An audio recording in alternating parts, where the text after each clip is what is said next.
l'ensemble, il y a quand même quelques coureurs et Job Zoetemelk pourrait avoir l'avantage sur les autres, je crois. Et Bernardo? Je pense qu'il peut faire quelque chose. Tout à l'heure, vous m'avez dit ça va très vite. Oui, effectivement, c'est ce que donne l'impression de la télévision, ça monte très très vite. Alors Jean-Michel, puisque ça va très vite, vous rend l'antenne. Oui, je crois. Oh là là, une chute Zoetemelk est tombé. Jean-Michel a fait un écart, on va voir peut-être tout de suite cette chute au ralenti. Si les caméras ont pu en même temps déclencher le ralenti dans le quart de Gilbert Larriaga. Zoetemelk a été lâché sur une chute de Van de Velde.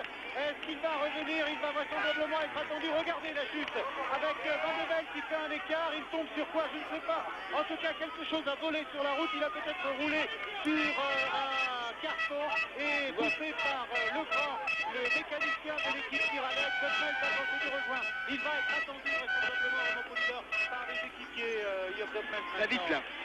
Oui, il a perdu quelques secondes, mais je pense que Job va pouvoir rejoindre car il est en très bonne forme et on voit qu'il a été très touché au coude et il saigne assez abondamment. Alors Bernard Giroud, est-ce qu'il est attendu Job Zoetemelk devant? Oui, je suis avec Job Zoetemelk. Il y a eu un petit problème car il a dû changer de bicyclette. La voiture des directeurs sportifs était bloquée derrière. Mais Zoetemelk revient très vite, très très fort. Il va rejoindre maintenant les derniers du groupe. Il va doubler là-bas. Je crois que c'est Villeman qui est le dernier du peloton. Mais il n'y a pas eu d'offensive.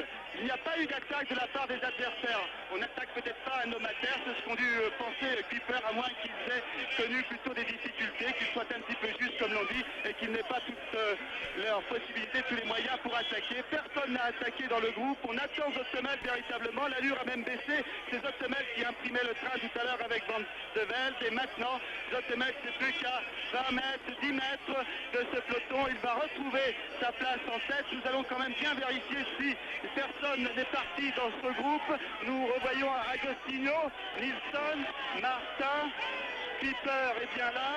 Et il y a Steznek qui est en tête, Jomas, Alban, personne n'est là. Voilà.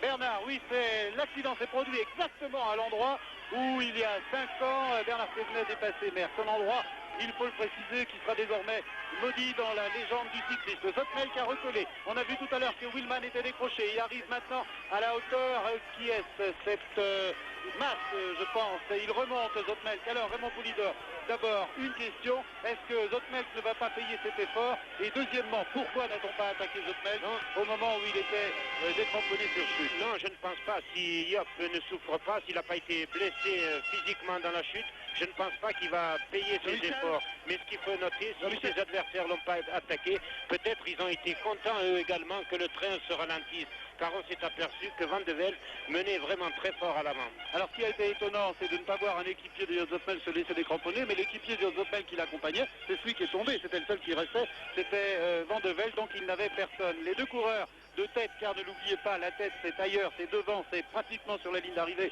dans quelques instants. Bernard Giroud, d'autres informations sur ce groupe alors que notre caméra va essayer de se passer devant maintenant. 800 mètres, maintenant nous sommes à 800 mètres de la ligne d'arrivée et c'est la bagarre pour les directeurs sportifs. Regardez, parce que maintenant Tanguillot aimerait dire à ses coureurs de démarrer, mais il ne peut pas, il est contré par Peter Post. Vraiment c'est la bagarre. Attendez non seulement Bernard, dans la course, mais également avec les directeurs sportifs. Je suppose maintenant que le premier arrive. Oui, effectivement, nous allons déclencher des chronomètres pour la petite histoire. Rappelons qu'au classement, ils étaient très loin au classement général, ces deux échappés, avec le Schoenmaker qui a démarré juste au moment où le raidillon ici commence, c'est-à-dire à moins de 150 mètres de la ligne. De Schoenmaker qui va terminer premier. Est-ce que Fernandez va réussir à passer? Il est bien calé dans la roue. Attention de Schoenmaker.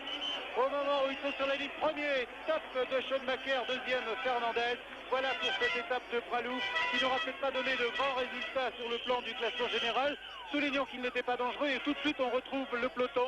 Gilbert Larriga s'il vous plaît. Le peloton avec la bagarre Zoetemelk et Bernard Giroud. Bernard? Oui, 500 mètres maintenant et c'est Raymond Martin qui est en tête.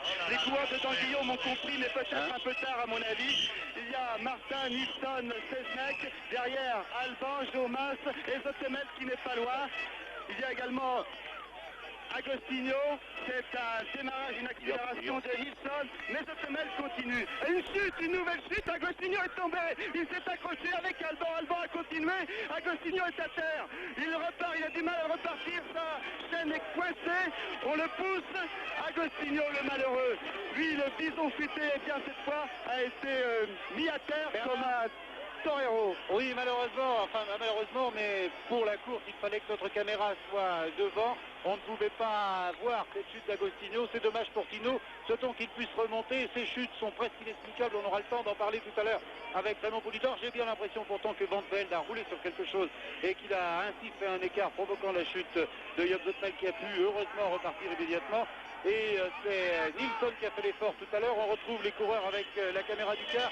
Et maintenant, c'est Zek qui va essayer de grignoter quelques secondes. Mais autant vous dire tout de suite qu'il n'y aura pas de grande différence de temps, puisque Nilsson fait Zek pour la troisième place.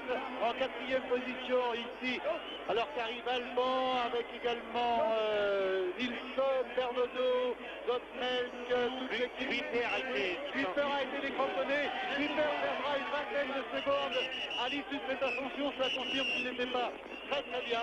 Et malgré sa chute, alors que Tino franchit la ligne à son tour, Agostinho, malgré sa chute, Zoetemelk a réussi à limiter les dégâts. Van de Velde, celui qui a provoqué la chute de son leader, Zoetemelk, arrive à son tour. Et Lucien Van Impe a lui aussi été décramponné. Des derniers kilomètres qui font mal, Raymond Poulidor. Et heureusement des dégâts qui sont limités.